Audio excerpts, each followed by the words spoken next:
नमस्कार दोस्तों, स्वागत है आपका बीबी स्टडी पर। दोस्तों, हमारा समास का टॉपिक चल रहा था। कल हमने दो समास पढ़ लिए थे। एक अव्ययीभाव समास और एक तत्पुरुष समास को हमने पढ़ लिया था। बाकी बचे हुए चार समास हम आज के वीडियो में पढ़ेंगे। दोस्तों, क्लास को शुरू करने से पहले यदि आप इस चैनल पर नए हो तो चैनल को सब्सक्राइब कर लेना, क्योंकि दोस्तों इस चैनल पर आपको पीटीटी और बीएसटीसी एग्ज़ाम 2022 की तैयारी करवाई जाती है। इसके अलावा दोनों एग्ज़ाम का आपको मार्गदर्शन दिया जाता है, तो आप इस चैनल को सब्सक्राइब कर लेना। तो दोस्तों, क्लास को शुरू करते हैं। आज हम कर्मधारय समास के बारे में पढ़ेंगे। दो समास को हमने कल पढ़ लिया था। दोस्तों, कर्मधारय समास क्या होता है? आपको मैंने बताया था कि समास के अंदर दो या फिर दो से अधिक पद होते हैं। तो दोस्तों, कर्मधारय समास के अंदर क्या होता है कि एक पद दूसरे पद की विशेषता बताता है। यानी एक पद विशेषण होता है और एक पद विशेष्य होता है। तो विशेषण विशेष्य की विशेषता को बताता है और यहाँ पर कर्मधारय समास होता है। दोस्तों, हम एग्जाम्पल के माध्यम से और अच्छे से क्लियर कर लेंगे। दोस्तों, यहाँ पर विशेषण को उपमान कहा जाता है और विशेष्य को उपमेय कहा जाता है। जैसे एग्जाम्पल है महादेव। महादेव का समास विग्रह होगा महान है जो देव। दोस्तों, यहाँ पर क्या है, महादेव के अंदर दो पद है, एक महा और एक देव। तो दोस्तों, यहाँ पर देव की विशेषता बताई जा रही है, महान है जो देव। इस प्रकार दोस्तों, महान यहाँ पर विशेषण है और देव यहाँ पर विशेष्य है। यहाँ पर हमें साफ पता चल रहा है कि देव की विशेषता महान बताई जा रही है। इस प्रकार दोस्तों, आप पहचान सकते हो कि जिस समास के अंदर विशेषण और विशेष्य आता है, कोई एक पद दूसरे पद की विशेषता को बताता है, तो वहाँ पर कर्मधारय समास होगा। इसके अलावा अन्य एग्जाम्पल की बात करते हैं। जैसे दोस्तों अधमरा। अधमरा का समास विग्रह होगा आधा है जो मरा। दोस्तों, इसके अंदर विशेषता बताई जा रही है मरा की विशेषता है अध। यानी दोस्तों, आधा है जो मरा, ये इसकी विशेषता हो गई। मरा की विशेषता अध हो गई। आपको समझ में आ रहा होगा। इसके अलावा परमानंद, इसका समास विग्रह है परम है जो आनंद।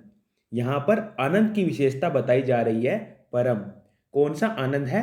परम आनंद है। यानी आनंद की विशेषता बताई जा रही है, तो इसके अंदर भी कर्मधारय समास होगा। इसके अलावा लालमणि, इसका समास विग्रह होगा लाल है जो मणि। यानी मणि की विशेषता बताई जा रही है कि मणि लाल है, ये इसकी विशेषता है। तो इससे भी क्लियर हो रहा है कि इसके अंदर कर्मधारय समास है। इसके अलावा कनकलता, इसका समास विग्रह होगा कनक की जैसी लता। दोस्तों, इसमें भी हमें पता चल रहा है कि यहाँ पर लता की विशेषता बताई जा रही है। कनक सोने को कहते हैं। यानी दोस्तों, लता की विशेषता बताई जा रही है कि सोने की जैसी लता, ये लता की विशेषता है, तो इसके अंदर भी कर्मधारय समास होगा। और दोस्तों, इसी प्रकार चंद्रमुख। चंद्रमुख का समास विग्रह होगा चंद्र के समान मुख। यानी चांद के समान मुख वाला। तो यह मुख की विशेषता है कि कोई व्यक्ति का मुंह चांद के जैसा है, तो ये विशेषता बताई गई है, तो इसके अंदर भी कर्मधारय समास होगा। इस प्रकार दोस्तों, आपको कर्मधारय समास पहचानना होगा। किसी समास के अंदर कोई पद दूसरे पद की विशेषता बताता है, तो उस समास के अंदर कर्मधारय समास होगा। तो आपको समझ में आ रहा होगा। उसके बाद में चलते हैं चौथे समास की ओर। हमारा चौथा समास है द्विगु समास। दोस्तों, द्विगु समास क्या होता है?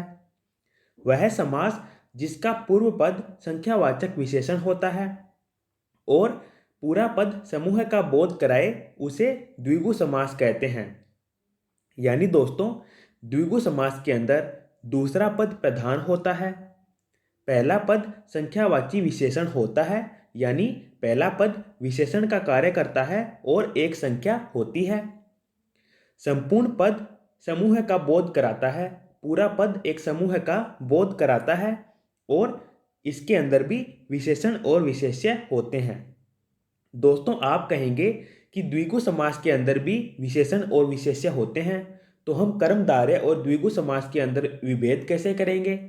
दोस्तों, कर्मधारय समास के अंदर विशेषण और विशेष्य होते हैं, लेकिन द्विगु समास के अंदर जो विशेषण होता है वो एक संख्या होती है, यानी संख्यावाची विशेषण होता है।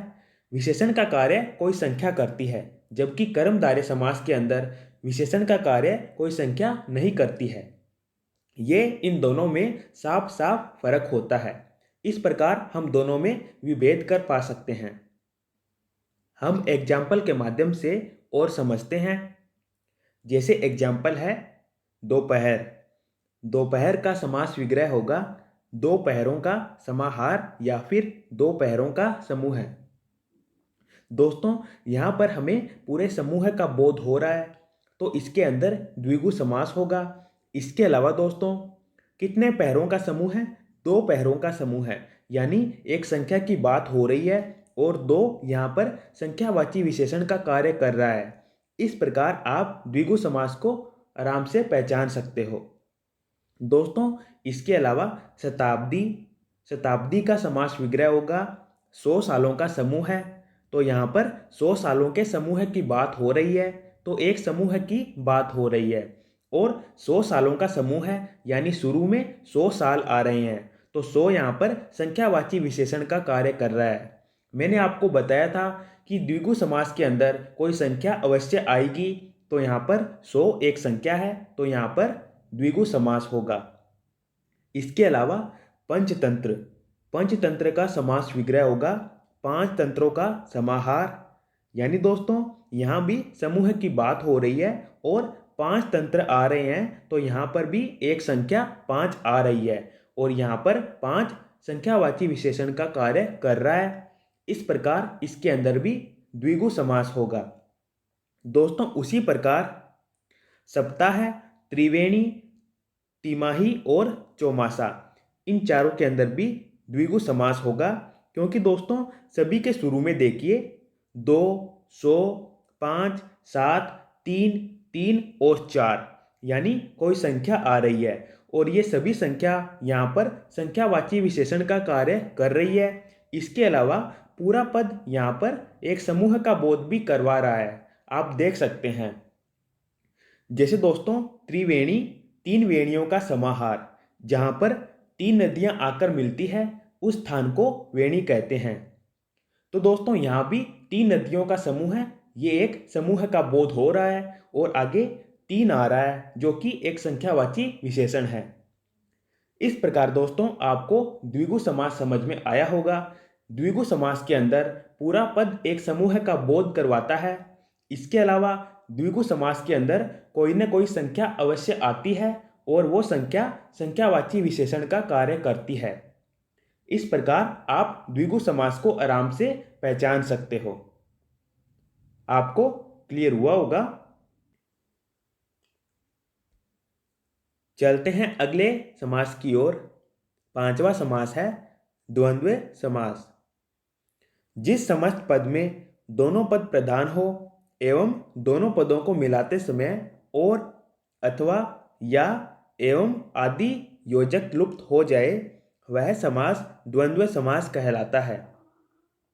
यानी दोस्तों इस समास के अंदर क्या होता है कि दोनों पद प्रधान होते हैं और समास का समास विग्रह करते समय बीच में योजक शब्द और या आ जाते हैं और इसके अलावा दोनों पदों के लास्ट में आदि इत्यादि आ जाते हैं। आपको अभी समझ में नहीं आ रहा होगा, एग्जाम्पल के माध्यम से आपको सब समझ में आ जाएगा। दोस्तों पहले हम द्वंद्व समास के भेद जानते हैं। द्वंद्व समास को 3 भागों में बांटा जाता है। पहला है इतरेतर द्वंद्व समास, दूसरा है समाहार द्वंद्व समास और तीसरा है वैकल्पिक द्वंद्व समास। दोस्तों पहला है इतरेतर द्वंद्व समास। दोस्तों जब हम समास का समास विग्रह करते हैं तो दोनों पदों के बीच में और आ जाता है तो उसे इतरेतर द्वंद्व समास कहते हैं। यानी जब दो पदों के बीच में और आ जाता है तो आप पहचान सकते हो कि इसके अंदर इतरेतर द्वंद्व समास है। दूसरा है समाहार द्वंद्व समास। इसके अंदर क्या होता है दोस्तों, इस समास में दोनों पदों के साथ साथ अन्य संज्ञा पदों का भी बोध होता है, अर्थात दोनों पद अपने साथ साथ अन्य संज्ञा पदों के अर्थ का भी बोध करते हैं। इसीलिए दोस्तों इसे समाहार द्वंद्व समास कहते हैं।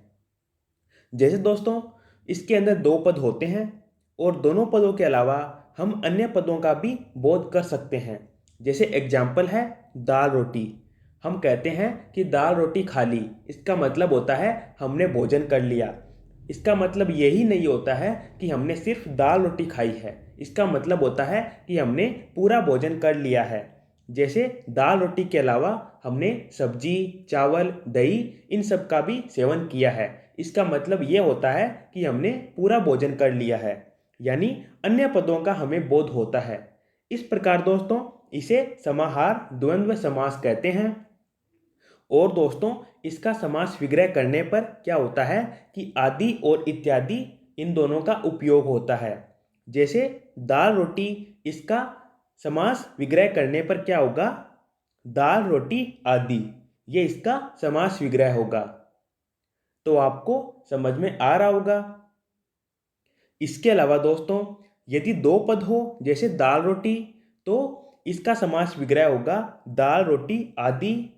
और यदि दो से ज़्यादा पद हो जैसे फल, फूल, मेवा, मिष्ठान, तो इसके अंदर क्या होगा, लास्ट में इत्यादि आएगा। जैसे फल, फूल, मेवा, मिष्ठान का समास विग्रह होगा फल, फूल, मेवा, मिष्ठान इत्यादि। यानी दो पद हो तो समास विग्रह के अंदर लास्ट में आदि आता है, और चार पद हो तो समास विग्रह के अंदर लास्ट में इत्यादि आएगा। दो से अधिक पद होने पर इत्यादि आता है।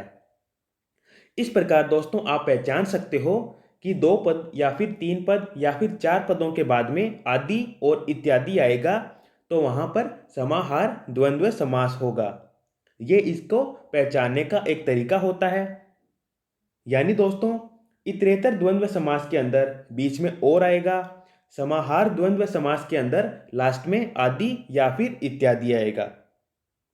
उसके बाद में तीसरा है वैकल्पिक द्वंद्व समास।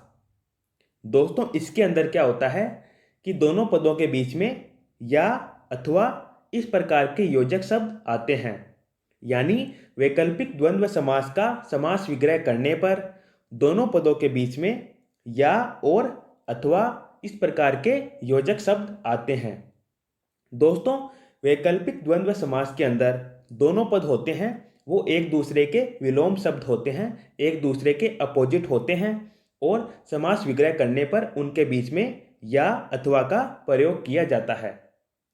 किसी भी समास के बीच में यदि या और अथवा का प्रयोग करते हैं तो आप पहचान सकते हो कि उसके अंदर वैकल्पिक द्वंद्व समास है, और इस प्रकार आप तीनों को पहचान सकते हो।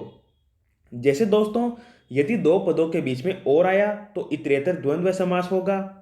दोनों पदों के लास्ट में आदि इत्यादि आया तो समाहार द्वंद्व समास होगा। और दोनों पदों के बीच में या अथवा आया तो वैकल्पिक द्वंद्व समास होगा। वैकल्पिक द्वंद्व समास के अंदर दोनों पद ज्यादातर चांसेस में एक दूसरे के अपोजिट होते हैं, एक दूसरे के विलोम शब्द होते हैं। अब हम एग्जाम्पल के माध्यम से समझने का प्रयास करते हैं।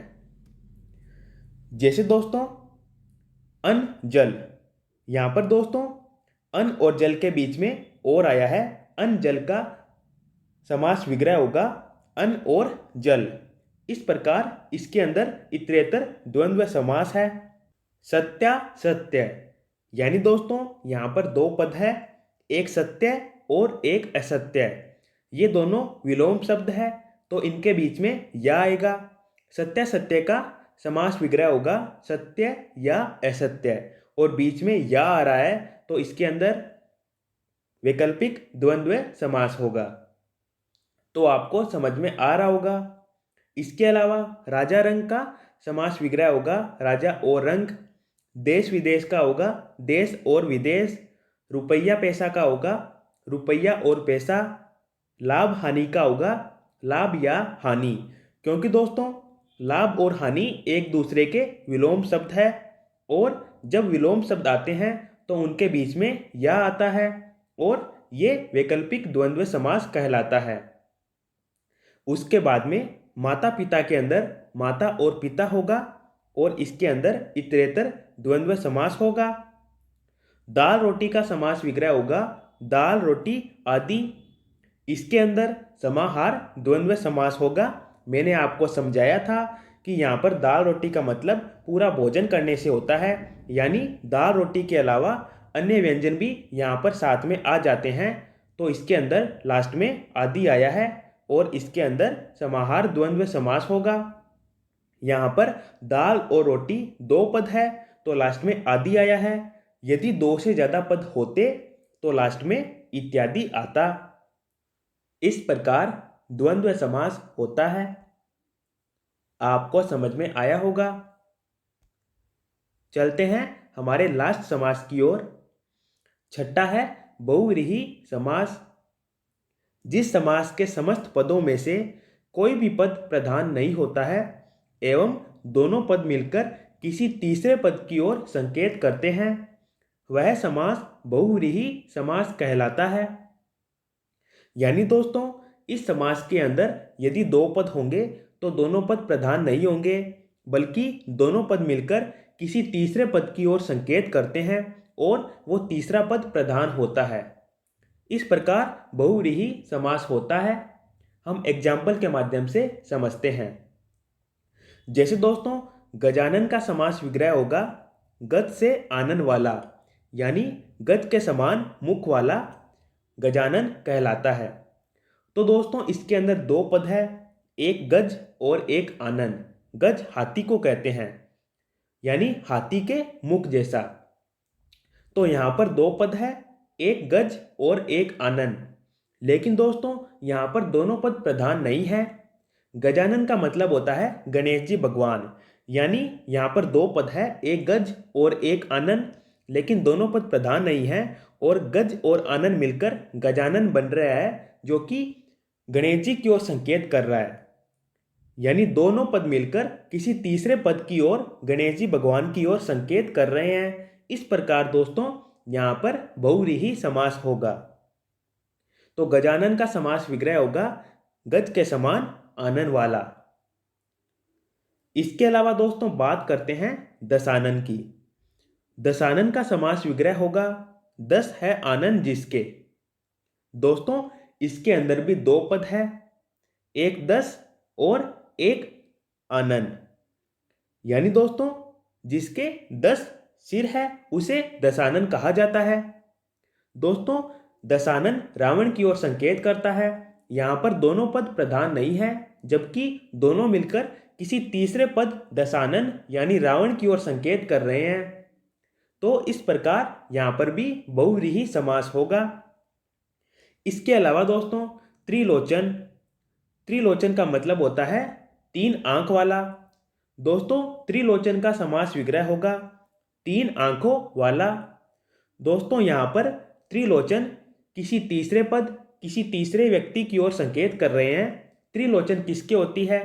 तीन आंखें शिवजी भगवान की होती है।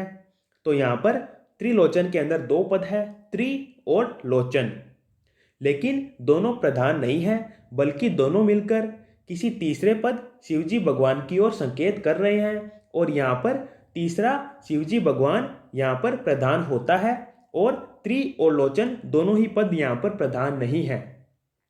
इसके अंदर तीसरे व्यक्ति शिवजी भगवान यहाँ पर प्रधान है। इस प्रकार इसके अंदर भी बहुव्रीहि समास होगा।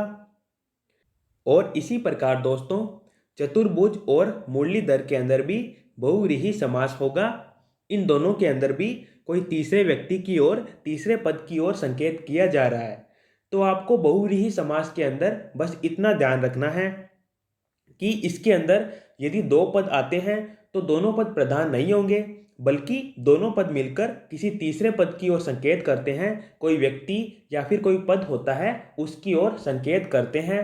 और वहाँ पर बहुव्रीहि समास होता है। तो दोस्तों आपको समझ में आया होगा। इसके अलावा दोस्तों बहुत सारे कंसेप्ट और भी हैं जो हम क्वेश्चन करेंगे उस टाइम आपको समझ में आ जाएंगे। उस समय मैं आपको समझा दूंगा और आपका ये पूरा टॉपिक अच्छे से क्लियर हो जाएगा। तो दोस्तों आज के वीडियो में इतना ही। आशा करता हूँ आपको सारा समास अच्छे से समझ में आया होगा। यदि आपको ये वीडियो यूजफुल लगा है तो वीडियो को लाइक करना और चैनल को सब्सक्राइब कर लेना। धन्यवाद दोस्तों।